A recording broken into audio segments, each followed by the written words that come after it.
Sir, തമിഴ്നാട്ടിൽ നിന്ന് ഏറ്റവും ഒടുവിൽ വരുന്ന വാർത്ത അനുസരിച്ച് ADMK എന്ന ജയലളിതയുടെ പാർട്ടി, MGRന്റെ പാർട്ടി ഒരു പിളർപ്പിൻ്റെ വക്കിലാണ്. അതിൽ രണ്ട് പ്രധാനപ്പെട്ട നേതാക്കൾ, ഒന്ന് എടപ്പാടി പളനിസ്വാമി, ഒന്ന് പനീർസെൽവം, OPS എന്നറിയപ്പെടുന്ന പനീർസെൽവം. ഈ രണ്ടുപേരും ഇന്ന് രണ്ട് ധ്രുവങ്ങളിലാണ്. അതിൽ ഏറ്റവും ഒടുവിൽ അവിടെ നടന്ന ഒരു സംഭവ വികാസം, പനീർസെൽവം DMKയിൽ ചേരുന്നു, അതിൻ്റെ ചർച്ചകൾ ഒരു പരിസമാപ്തിയിലെത്തി നിൽക്കുകയാണ് എന്നൊക്കെയാണ് അവിടെ നിന്ന് വരുന്ന വാർത്തകൾ. ഈ പറഞ്ഞതുപോലെ ADMK പിളരുകയും പനീർസെൽവം DMKയിൽ എത്തുകയും ചെയ്താൽ അത് സ്റ്റാലിനെ സംബന്ധിച്ചൊരു വലിയ നേട്ടമാണ്. ഇപ്പോൾ വിജയകാന്തിൻ്റെ പാർട്ടി DMDK, വിജയകാന്ത് മരിച്ചു പോയെങ്കിൽ അദ്ദേഹത്തിൻ്റെ ഭാര്യ തൻ്റെ അണികളെയും കൂട്ടി DMKയിൽ ചേർന്നിരിക്കുകയാണ്, അവരുടെ മുന്നണിയിൽ ചേർന്നിരിക്കുകയാണ്. അപ്പോൾ ഇത് വാസ്തവത്തിൽ തമിഴ്നാട്ടിൽ എന്താണ് സംഭവിക്കുന്നത്? പഴയതുപോലെ സ്റ്റാലിനൊരു പ്രതിപക്ഷമില്ലാത്ത അവസ്ഥയിലേക്ക് അത് പോകുമോ? സ്റ്റാലിന് ഭരണ തുടർച്ച ഉണ്ടാകുമോ? എന്താണ് സർ തമിഴ്നാട്ടിനെ കുറിച്ച് നോക്കുമ്പോൾ നമുക്ക് പറയാൻ കഴിയുക? അത് തമിഴ്നാട് രാഷ്ട്രീയം ശരിക്കൊന്നും നമ്മളൊന്ന് വിലയിരുത്തിയാൽ തമിഴ്നാട്ടിൽ പലപ്പോഴും ഭരണമാറ്റം വരുന്നത് സമൂലമായൊരു മാറ്റമാണ് വരുന്നത്. ഒന്നും അവശേഷിപ്പിക്കുക, അവരെ ഒരു ഭരണകൂടത്തെ അങ്ങ് മാറ്റിക്കളയും. അപ്പം ഇപ്പം തമിഴ്നാട്ടിൽ സംഭവിച്ചിരിക്കുന്ന ഒരു പ്രധാനപ്പെട്ട പ്രശ്നം, DMKക്ക് എതിരെ നിൽക്കുന്ന ശക്തമായ ഒരു പ്രതിപക്ഷ പാർട്ടി ഇപ്പോൾ തമിഴ്നാട്ടിലില്ല. ADMK ഈ പറഞ്ഞ പോലെ പിന്നെ പനീർസെൽവത്തിൻ്റെ നേതൃത്വത്തിലും അതുപോലെ തന്നെ എടപ്പാടി പളനിസ്വാമിയുടെ നേതൃത്വത്തിലും രണ്ടായിട്ട് അത് ഡിവൈഡ് ചെയ്തു. ദുർബലമായി. പിന്നെ ഒരു ശശികലയും കൊണ്ട് ഒരു സ്ത്രീ, ഏറ്റവും വലിയ കറപ്റ്റായിട്ടുള്ള ഒരു സ്ത്രീ, അവരും ഇറങ്ങിയിട്ടുണ്ട്. പക്ഷേ ഇപ്പോഴേ തമിഴ്നാട്ടിൽ നമ്മൾ കാണാൻ പോകുന്ന ഒരു വസ്തുത, പഴയ തമിഴനല്ല, 10-15 വർഷം മുമ്പുള്ള തമിഴനല്ല ഇന്നത്തെ തമിഴൻ. ഇന്നത്തെ തമിഴൻ അടിമുടി മാറിയിരിക്കുകയാണ്. പണ്ട് MGRന്റെ കാലഘട്ടത്തിൽ MGRന്റെ തെരഞ്ഞെടുപ്പ് പ്രചരണത്തെക്കുറിച്ച് പത്രത്തിൽ വന്നൊരു വാർത്ത അന്ന് നന്നായിട്ട് കൊടുത്തിരുന്നത് മനോരമയാണ്. മനോരമയിൽ വന്നിരുന്ന അന്ന് നല്ല ലേഖകന്മാർ മനോരമയിലുണ്ടായിരുന്നു. അവർ കൊടുത്തിരുന്ന ഒരു വാർത്ത ഉണ്ടായിരുന്നു, ഏതോ ഒരു ഉൾനാടൻ ഗ്രാമത്തിൽ MG രാമേന്ദ്രനുമായിട്ട് 5 മണിക്ക് പ്രസംഗിക്കാൻ വരുമെന്ന് പറഞ്ഞു. അപ്പോൾ ഗ്രൗണ്ട് മുഴുവൻ ആളുകൾ നിറഞ്ഞിരിക്കുകയാണ് MG രാമേന്ദ്രനെ കാണാനായിട്ട്. അദ്ദേഹം 10 മണി 12 മണി ഒക്കെ ആയിട്ട് വരുന്നില്ല. അപ്പോൾ ഇടയ്ക്കിടയ്ക്ക് അനൗൺസ്മെൻ്റ് ഉണ്ട്, മക്കൾ തിലം വന്നുകൊണ്ടേ ഇരിപ്പാർ അവൻ വരും എന്ന് പറയുമ്പോൾ ആളുകൾ കൈയടിച്ചുകൊണ്ടേയിരിക്കും. ഇടയ്ക്ക് MG രാമേന്ദ്രൻ്റെ പാട്ടും ചില സിനിമകളും ഒക്കെ വെച്ച് കാണിച്ച് അവരെ ഇരിക്കുകയാണ്. 12 മണി 1 മണിയായി, ആളുകൾ ഒട്ടും അസ്വസ്ഥരല്ല, അവർ കാത്തിരിക്കുകയാണ് MGRനെ. വെളുപ്പിനെ 4 മണിക്ക് ഒരു അനൗൺസ്മെൻറ്റ് വന്നു, മക്കൾ തിലകത്തിന് വരാൻ പറ്റുകയില്ല, അതിന് പകരം അദ്ദേഹത്തിൻ്റെ പ്രസംഗം റെക്കോർഡ് ചെയ്ത അദ്ദേഹത്തിൻ്റെ കട്ടൗട്ടറൊക്കെ വെച്ച ഒരു വണ്ടി അദ്ദേഹത്തിന് പകരമായി വരും എന്ന് പറഞ്ഞു. നമ്മുടെ നാട്ടിലെ എന്താണെന്ന് ആലോചിച്ച് നോക്കണം. അപ്പോൾ MG രാമേന്ദ്രൻ്റെ കട്ടൗട്ടറൊക്കെ വെച്ച് വണ്ടി അവിടെ വന്നു, ഒരു ജീപ്പ് വന്നു. ഇവരെല്ലാം കൊണ്ടുവന്ന് ഈ കട്ടൗട്ടറെ കൊണ്ട് പുഷ്പഹാരം അണിയിക്കുന്നു. അതിനകത്ത് MG രാമേന്ദ്രൻ്റെ പ്രസംഗം റെക്കോർഡ് ചെയ്ത് കേൾപ്പിക്കുന്നു. അവർ പിരിഞ്ഞു പോകുന്നു. വൻ ഭൂരിപക്ഷത്തിൽ MG രാമേന്ദ്രൻ അധികാരത്തിൽ വരുന്നു. ഇത് തമിഴ്നാട്ടിലെ പഴയ കഥയാണ് പറയുന്നത്. MG രാമേന്ദ്രനെ തകർക്കാൻ പഠിച്ച പണി 18 നോക്കിയിട്ടും കരുണാനിധിക്ക് പറ്റിയില്ല. ഒരിക്കൽ MG രാമേന്ദ്രൻ കരുണാനിധിയുടെ നിയമസഭയിൽ പറഞ്ഞത്, ഞാൻ മരിക്കുന്നിടം വരെ ഞാൻ തമിഴ്നാടിൻ്റെ മുഖ്യമന്ത്രി ആയിരിക്കും, നീ ഇത് കണ്ടുകൊണ്ട് നീ പനിക്കണ്ട എന്ന് പറഞ്ഞു. അങ്ങനെ അതിന് സംഭവിക്കുകയും ചെയ്തു. അത് പഴയ തമിഴ്നാടാണ്. ഇന്നത്തെ തമിഴ്നാട്ടിൽ വലിയൊരു വിഭാഗം ജനങ്ങൾ എഡ്യൂക്കേറ്റഡ് ആണ്. സ്ത്രീകൾ പുറത്തിറങ്ങാനും സഞ്ചരിക്കാനും രാഷ്ട്രീയം ചർച്ച ചെയ്യാനും തുടങ്ങിയിരിക്കുന്നു. പിന്നെ ഈ ലോക്കൽ ബോഡിയിലെ സംവരണം വന്നതോടുകൂടി ഒരുപാട് സ്ത്രീകൾ പൊതുരംഗത്തേക്ക് വന്നിരിക്കുന്നു. അപ്പോൾ സിനിമയിൽ കൂടെ രാഷ്ട്രീയത്തെ കാണുന്ന ഒരു ജനത ഇന്ന് തമിഴ്നാട്ടിൽ അപൂർവമാണ്. ആ പഴയ ജനറേഷനൊക്കെ മരിച്ചൊക്കെ മണ്ണടിഞ്ഞങ്ങ് പോയി. ഇപ്പോൾ തമിഴ് ജനതയിൽ വലിയൊരു വിഭാഗം ആളുകളും എഡ്യൂക്കേറ്റഡ് ചെറുപ്പക്കാരാണ്. അവരെ കണക്കാക്കാതാണ് നമ്മൾ ഇതൊക്കെ പറയുന്നത്. അപ്പോൾ ഇത് കുറേ പൊളിറ്റിക്സ് എന്ന് പറയുന്ന ഒരു ഇഷ്യൂ ബേസ്ഡ് പൊളിറ്റിക്സ് ആണ്. അപ്പോൾ അവർ എങ്ങനെയാണ് ഭാവി തമിഴ്നാടിനെ കാണുന്നത് എന്നുള്ളതാണ്. അവരുടെ സ്വപ്നം യാഥാർത്ഥ്യമാക്കുന്നതിന് വേണ്ടിയാണ് അണ്ണാമല എൻ മണ്ണ് എൻ മക്കൾ എന്ന് പറഞ്ഞ ഒരു ജാഥ തുടങ്ങുന്നത്. മുദ്രാവാക്യവുമായിട്ട്. അപ്പോൾ അണ്ണാമല മാത്രമല്ലേ തുടങ്ങിയുള്ളൂ. അതങ്ങോട്ട് തുടങ്ങി അവസാനിക്കാറായി കഴിഞ്ഞപ്പോഴേ തമിഴ്നാട് ഇളകി മറിഞ്ഞു.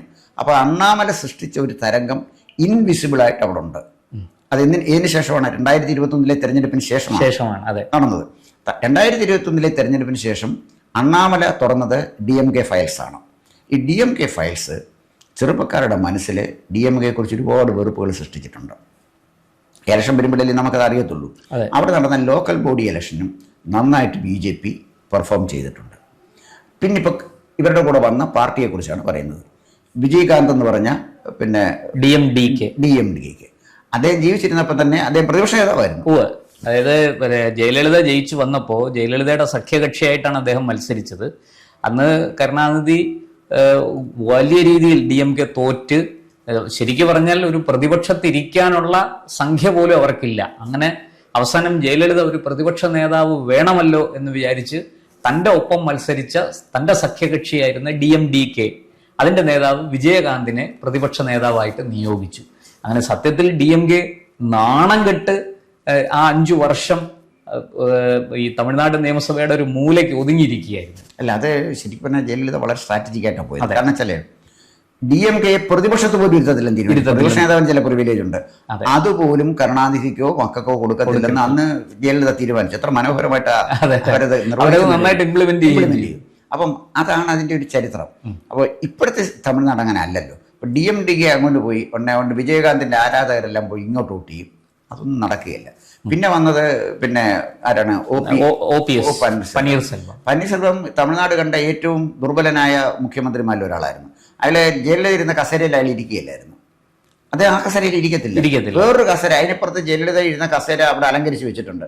ഇദ്ദേഹം വേറൊരു കസേരയിൽ ഇരുന്നാണ് ശ്രീരാമന്റെ പാതകമൊക്കെ വെച്ച് ലക്ഷ്മണൻ ഭരതൻ ഭരിച്ച പോലെ ഒരു വിഡിത്തമാണ് കാണിച്ചപ്പോൾ അത്ര ദുർബലനാണ് ഇദ്ദേഹം. അങ്ങോട്ട് ചെന്ന് പിന്നെ ഇദ്ദേഹത്തിലൂടെ ചേർന്നാൽ DMK ചേർന്നാൽ അവിടെ ഒന്നും ഒരു വിപ്ലവം ഉണ്ടാകാൻ പോകുന്നില്ല. അപ്പം അവിടെ ഉള്ള തമിഴ്നാട്ടിലുള്ള പ്രശ്നം സ്റ്റാലിൻ്റെ ഭരണത്തിനെതിരെ ആന്റി ഇൻകംബൻസി ഉണ്ട് അവിടെ. അതൊരു ഭരണവിരുദ്ധ വികാരം ശക്തമാണ്. പിന്നെ സ്റ്റാലിന്റെ പിൻഗാമിയായിട്ട് വന്നിരിക്കുന്ന ഉദയനിധി സ്റ്റാലിൻ എന്ന് പറയുന്ന ഒരു ചെറുപ്പക്കാരൻ, ജനങ്ങളിൽ യാതൊരു സ്വാധീനം ഉണ്ടാക്കാൻ അയക്ക് പറ്റിയിട്ടില്ല. സ്റ്റാലിന് പിന്നെ രോഗാതുരനാണ്, അദ്ദേഹത്തിൻ്റെ ആരോഗ്യം വളരെ വീക്കാണ്. അത് സ്വാഭാവികമായിട്ടും ഭരണത്തിലുമൊക്കെ പ്രതിഫലിക്കുമല്ലോ, നമുക്കറിയാമല്ലോ. ഇപ്പം തന്നെ ധനകാര്യമന്ത്രിയായിരുന്ന ഇദ്ദേഹത്തിനെ പിന്നെ മാറ്റിയിട്ട് എന്ത് ത്യാഗരാജനായിരുന്നു? പളനിവേൽ അദ്ദേഹത്തിന് അവിടെ ഇരുത്താൻ പോലും പറ്റിയില്ല. പിന്നെ അയാൾ മന്ത്രിസഭ വിട്ടുപോകുന്നൊക്കെ ഒരു പ്രചരണം വന്നപ്പോഴാണ് വേറെ എന്തോ വകുപ്പ് കൊടുത്തൊക്കെ ഇരുത്തിയത്. അപ്പൊ ധനമന്ത്രിയെ പോലും മാറ്റി നിർത്തേണ്ട ഒരു സ്ഥിതിയിലേക്ക് സർക്കാർ വന്ന കാര്യം ഈ പളനിവേലെ പിന്നെ ഇദ്ദേഹം പളനിവേൽ ത്യാഗരാജൻ അവിടെ ഇരുന്നാൽ തന്നെ കവച്ചു വെച്ച് മുന്നോട്ട് പോകുമെന്നൊരു ആശങ്കയും സ്റ്റാലിനുണ്ടായിരുന്നു. അപ്പം ഉദയനിധി സ്റ്റാലിന്റെ വരവ് അത്ര എളുപ്പമാവില്ല.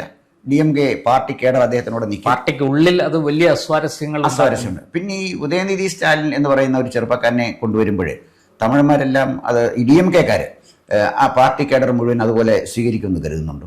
അതിനകത്ത് വളരെ വലിയ അസ്വസ്ഥതയുണ്ട്.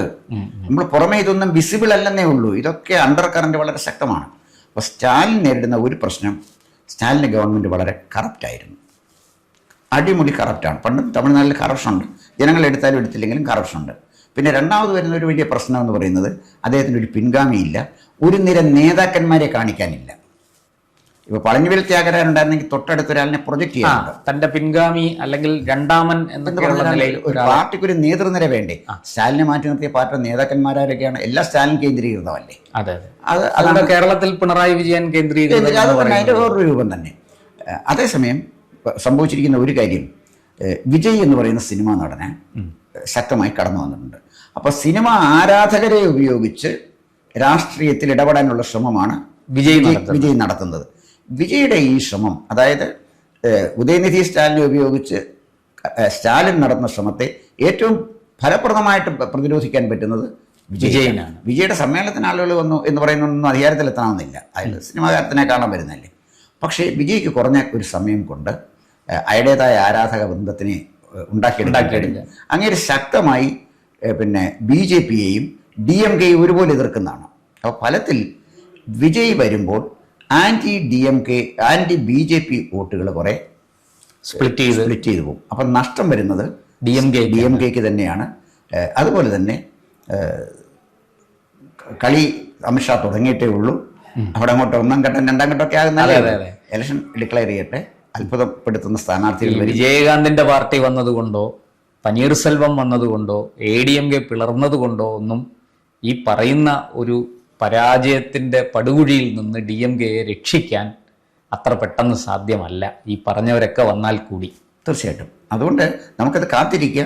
ഇവരൊക്കെ അങ്ങോട്ട് ചെന്നു എന്നുള്ളത് കൊണ്ട് തമിഴ്നാട്ടിൽ അതുകൊണ്ട് ഉടനെ അങ്ങ് DMK അധികാരത്തിൽ തുടരും നിലനിർത്തും എന്ന് പറയാൻ കഴിയില്ല. പറയാൻ പറ്റില്ല.